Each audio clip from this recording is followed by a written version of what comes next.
Bismillahirrahmanirrahim. Assalamualaikum warahmatullahi wabarakatuh. Alhamdulillahirabbil alamin. Asyhadu an la ilaha illallah wahdahu la syarika la wa asyhadu anna Muhammadan abduhu wa rasuluhu la nabiyya ba'dah. Allahumma shalli wa sallim ala nabiyyina Muhammad wa ala alihi wa ashabihi wa man tabi'ahum bi ihsanin ila yaumil amma ba'du. Kaum muslimin wal muslimat rahimani wa rahimakumullah. Bersyukur kita kepada Allah Subhanahu wa taala dengan semua nikmat yang telah diberikan kepada kita semua, sehingga kita pada saat ini masih bisa berkumpul bersama untuk senantiasa mempelajari ad-din, ilmu-ilmu Islam yang mana gunanya akan menjadi sebagai bekal kita nanti di kemudian hari, mulai kehidupan di dunia sekarang ini sampai nanti kita di alam barzah dan di akhirat. Dan insya Allah malam ini kita akan diisi oleh Ustadz kita, Ustadz Nizar dari Jakarta, yang mana insya Allah judulnya atau temanya adalah kalian terbagi menjadi 3 kelompok. Dan juga kami menghimbau kepada semua hadirin, kaum muslimin wal muslimat yang membawa anak-anak kecil, agar anak-anaknya dijaga dengan baik. Jangan sampai nanti terjadi sesuatu yang tidak kita inginkan, karena di sebelah kanan kita ada kolam, dan mungkin lantai masjid yang licin bisa membuat anak-anak kita akan menjadi cedera kalau kita tidak kontrol. Untuk mempersingkat waktu, maka kami mengharapkan kepada Ustadz Nizar, kami persilakan falyatafaddal mazkura wa ma'jura.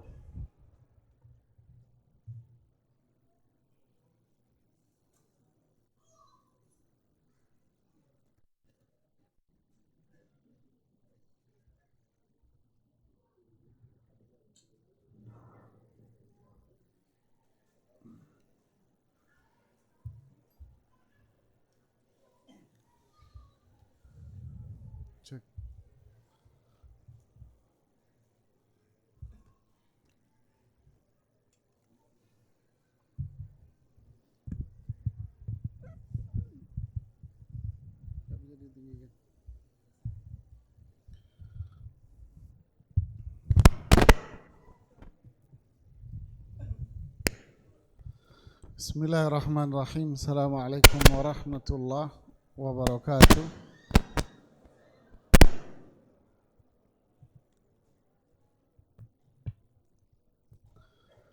Alhamdulillah.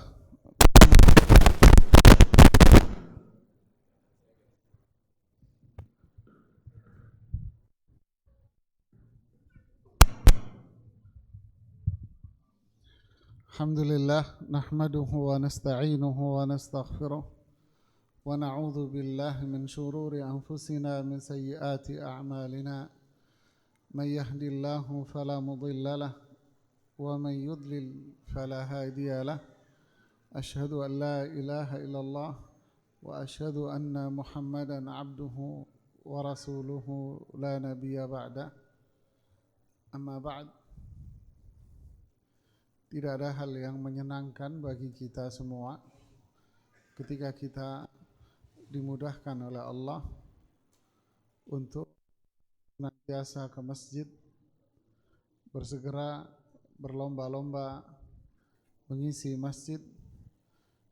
Ditambah lagi ketika kita duduk di majelis ilmu yang ada di masjid, sungguh ini merupakan kebahagiaan buat kita semuanya.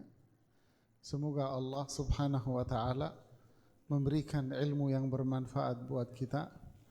Semoga Allah Subhanahu wa taala meneguhkan hati kita di atas tauhid, meneguhkan hati kita di atas sunnah Rasulullah sallallahu alaihi wasallam.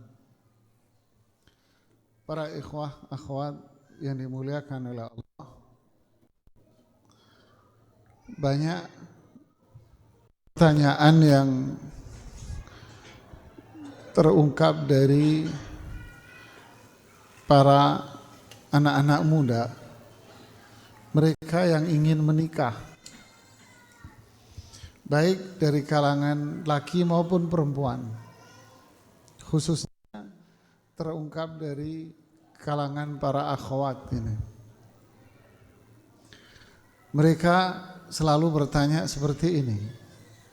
Jadi saya dilamar oleh seorang ikhwah. Saya pengen tahu, ini anak baik, ibadahnya bagus, akhlaknya mulia. Gimana caranya saya biar tahu? Sebetulnya untuk menjawab pertanyaan ini sederhana. Jawabannya sangat sederhana dan melihatnya pun sederhana. Apa itu? Lihatlah orang itu dan itu di mana dia suka nongkrong. Lihat apa? Tongkrongan dia di mana? Di mana dia suka bergaul. Kalau dia anak jalanan, kemudian dia mengatakan bahwa saya rajin ke masjid, apa ini ketemu mas? Hah? Tidak mungkin. Jalanan tidak mungkin tidak akan ke masjid. Ini hitungan kita sebagai siapa? Manusia. Preman pasti temannya siapa? Hah? Anak masjid. Tidak. Preman pasti temannya preman, mas. Seperti layaknya, ini contoh saja, pedagang nasi goreng, dia akan menikah dengan siapa? Hah? Dengan siapa? Dia akan menikah sama tukang sayur atau pedagang yang sama-sama mangkal sama dia di situ.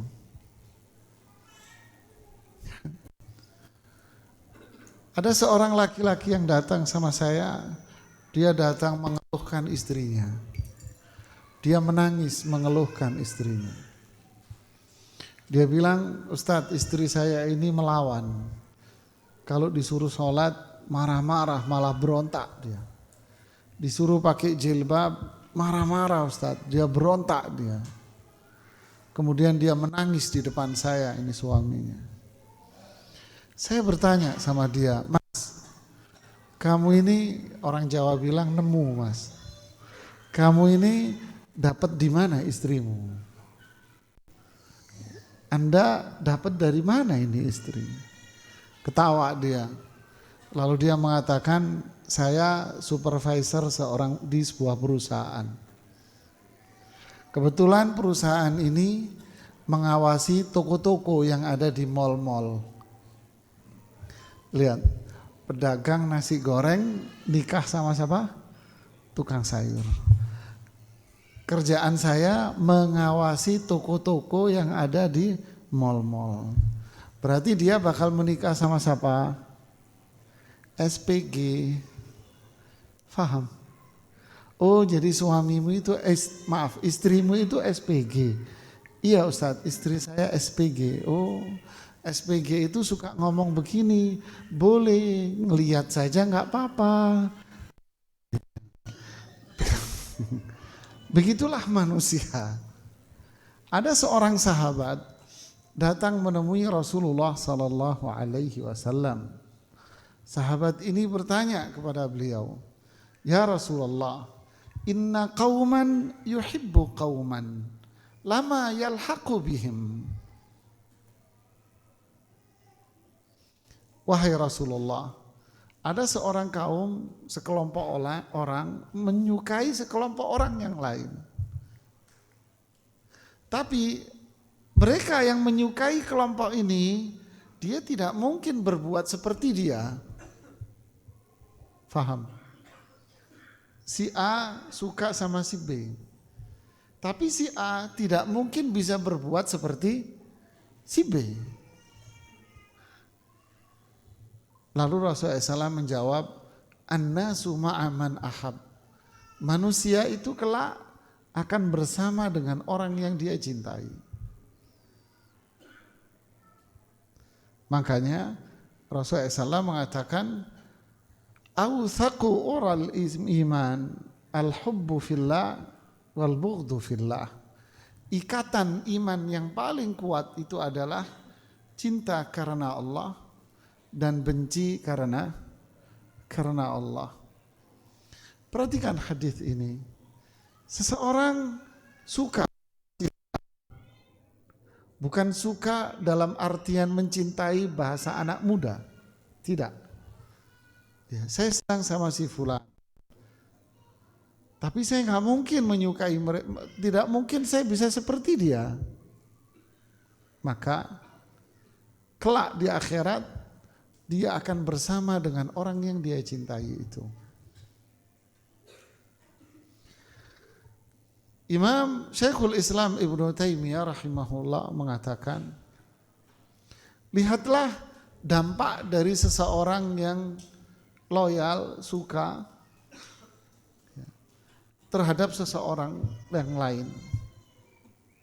Itu ibarat anak kecil, kata beliau, yang dipakein baju militer. Maka anak itu akan berlagak seperti militer. Anak Anda pakein polisi. Apa yang terjadi? Dia berlagak seperti polisi, disempritin semua sama dia. Anda kasih pakaian dokter, maka dia akan berlagak seperti dokter. Walaupun dia tidak dokter sungguhan, bukan polisi sungguhan, tapi dia akan apa? Meniru apa dirinya. Mereka yang sangat hobi dengan bola, begitu hobinya dia dengan bola, bisa main bola, nendang bola aja nggak bisa dia. Tapi begitu demennya dia sama bola itu, sampai beli kaos yang ada nama pemain yang disukai. Foto-foto ditempel di dalam kamarnya. Handphonenya pun dipakai wallpaper pemain itu. Begitu sukanya dia dari dalam hatinya.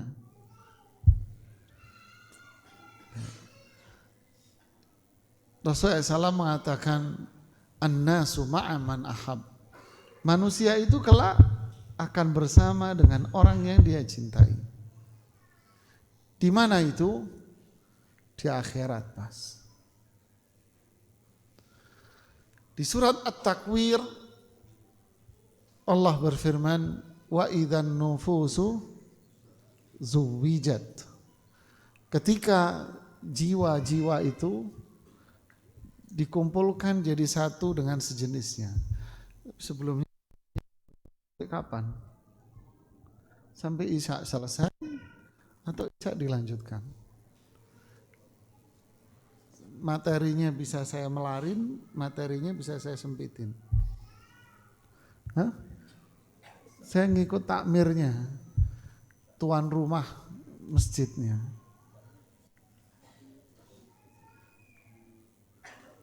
Coba ditanyakan, berhentinya sampai kapan? Ya. Wa idzan nufusu zuwijat. Apa artinya? Nufus, ketika jiwa-jiwa itu zuwijat. Apa zuwijat itu? Dikawinkan? Bukan. Ketika jiwa-jiwa itu dikelompokkan oleh Allah dengan yang sejenis. Humud duraba, kata Rasulullah SAW, mereka itu adalah duraba. Mereka yang memiliki kesamaan dalam perbuatan. Mereka yang memiliki kesamaan dalam perbuatan itu. Akhirat, orang-orang yang memiliki kesamaan dalam perbuatan itu akan dikelompokkan dan disamakan sama Allah. Kayak pedagang buah. Mereka akan samakan sih. Oh ini kecil, oh ini sedang, oh ini yang gede. Yang mahal yang mana? Yang besar, yang kecil murah, Mas. Oh ini yang BS, ya kan, yang cacat, yang busuk. Mereka singkirkan, mereka buang, dikelompokkan. Begitulah manusia. Apa yang ada pada kehidupan mereka di dunia, kecenderungan, persamaan mereka, maka itulah nanti di akhirat Allah akan kumpulkan dengan mereka yang sama.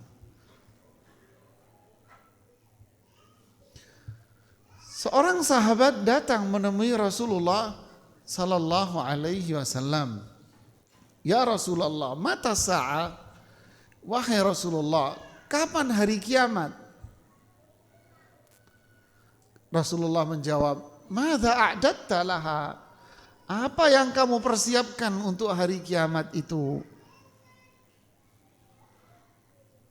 Sahabat ini menjawab, ma a'dattu laha min kathrati siyamin wala salatin wala sadaqah. Persiapan yang banyak. Salat saya enggak banyak, sedekah saya enggak banyak, puasa saya enggak banyak. Walakinni uhibbuka ya Rasulullah. Cuman saya mencintai engkau ya Rasulullah. Kemudian Rasulullah menjawab, marhab, kamu di akhirat akan bersama yang engkau cintai. Nah, kecintaan seseorang kepada si fulan atau kelompok yurithu tasyakulan wa tanasub. Kata Syekhul Islam Ibnu Taimiyah di Iqtidah Shiratal Mustaqim, kecintaan seseorang kepada kelompok menjadikan dia memiliki kemiripan dalam bersikap dan berbuat. Ada apa? Kemiripan dalam bersikap dan berbuat. Nah, ini satu takutkan dalam kehidupan dunia ini. Para jamaah sekalian, siapa yang kita cintai? Lalu siapa yang kita panuti? Seseorang suka dengan pemain musik barat atau pemain musik mana saja, hobi dia dengan menggunakan musik itu. Yang terjadi apa? Wow, sampai jam 9 mas, lapar kita mas. Insyaallah.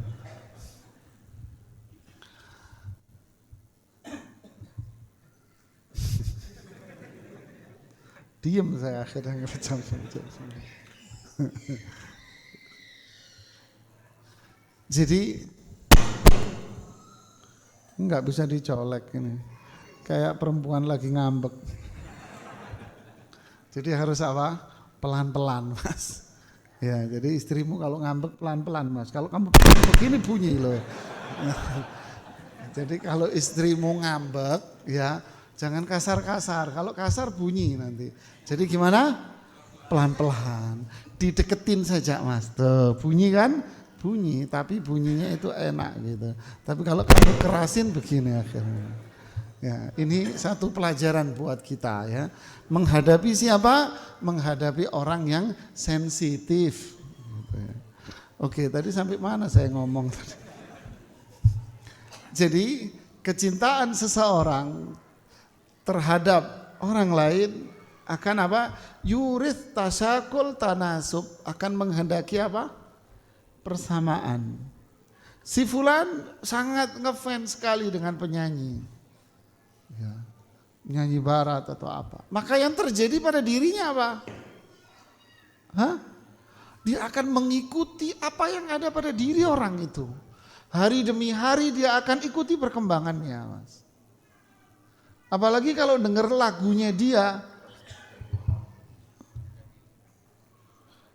Apalagi kalau ini orang mendengar lagunya dia. Wah, itu sudah seakan-akan dia meminum bahan psikotropika, narkoba, fly dia. Dia tergila-gila luar biasa. Itu pekerjaan bisa ditinggal, semua bisa ditinggal.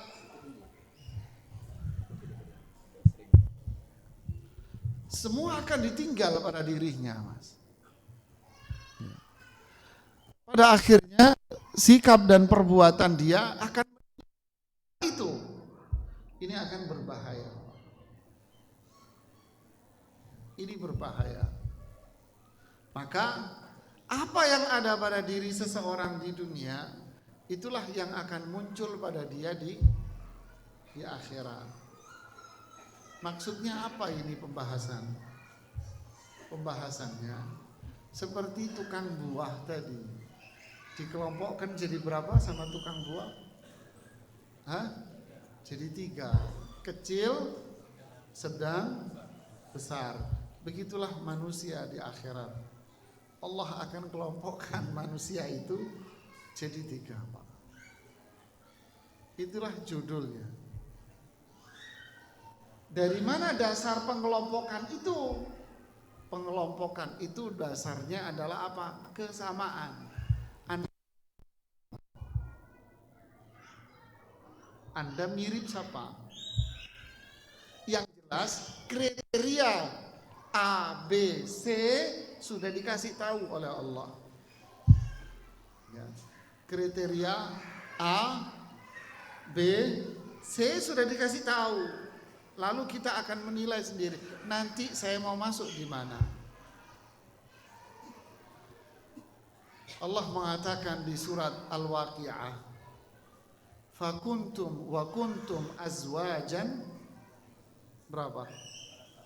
3. Wa kuntum azwajan 3. Dan kalian itu azwajan 3, ay asnafan 3. Nanti kalian di akhirat itu akan terbagi menjadi 3 kelompok.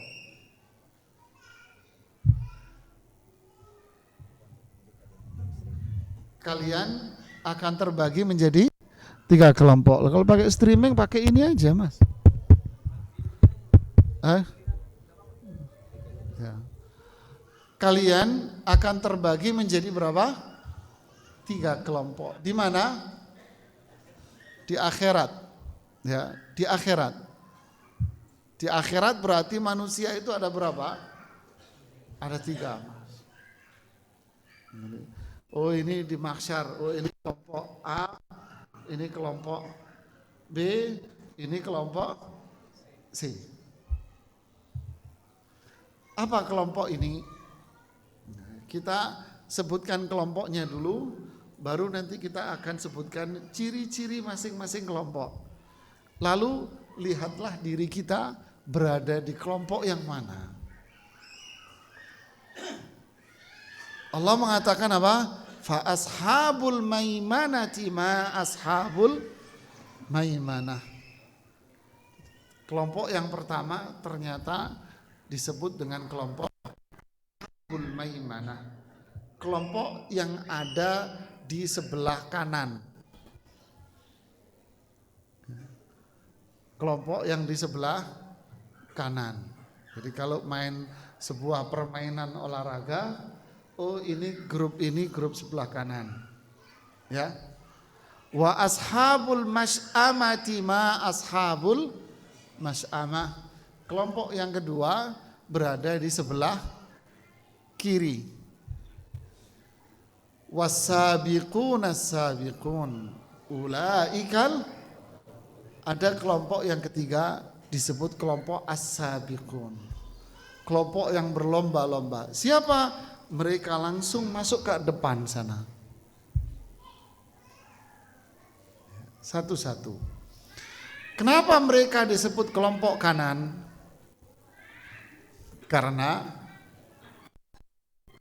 pertama, dahulu mereka bibit penciptaan orang-orang ini Allah keluarkan dari sebelah kanannya Adam. Ini satu. Kalau ini kita nggak bisa cernah pakai akal. Kenapa? Karena ini yang tahu hanya Allah, nggak usah nanya yang ini. Sebagai info aja.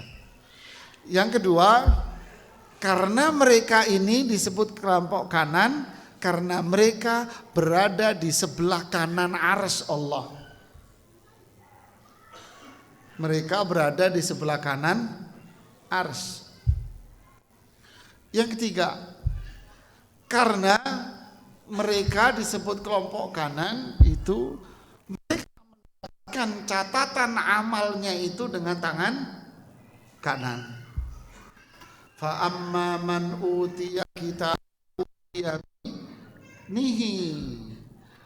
Adapun orang-orang yang mendapatkan catatan amalnya dengan tangan kanan. Nah, mereka inilah disebut dengan ashabul maimanah atau ashabul yamin. Kelompok kanan. Kelompok kanan inilah mayoritas penghuni surga. Kelompok kanan ini mayoritas penghuni surga. Kemudian wa ashabul masy'amah atau ayat yang lain dengan apa? Wa ashabus shimal. Kelompok kiri. Kenapa disebut kiri? Lawannya yang tadi. Karena mereka dahulu diciptakan bibitnya dikeluarkan dari pinggangnya Nabi Adam dari sebelah. Yang kedua, karena mereka posisinya di sebelah kiri arsy.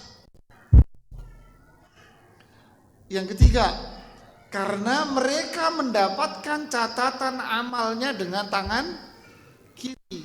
Fa amma man utiya kitabahu alih.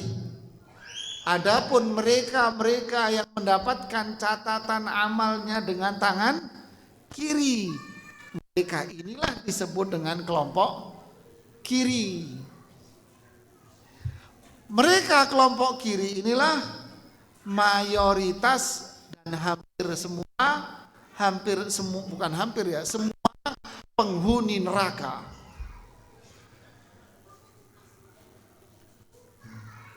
Jadi serem pembahasannya. Jadi kelompok kiri ini adalah mayoritas, ya. Nanti saya akan jelaskan pandangan beberapa para ulama. Mayoritas mereka penghuni neraka. Oke. Tersisa satu. Kelompok yang mana? As-sabiqun. Siapa as-sabiqun? As-sabiqun adalah kelompok VVIP, Pak. Kalau yang kanan tadi penghuni surga, yang ini lebih di atas mereka. Ya. Kalau ada kelas eksekutif, ini di atasnya eksekutif. Kalau ada VIP, ini di atasnya. Kalau ada ONH plus, ini di atas ONH plus, Mas. Ya. Paham? Sampai sini mengerti? Kelompok yang kanan, mereka orang-orang yang akan tetap dihisab oleh Allah. Mereka akan tetap dihisab oleh Allah. Jadi ketika mereka digiring di mahsyar, ya, mereka dikelompokkan oleh Allah di sebagian kanan, mereka ini akan tetap dihisab. Kelompok kiri apalagi dihisab, cuman yang sebelah kanan mereka akan dihisab oleh Allah dengan hisab yang mudah.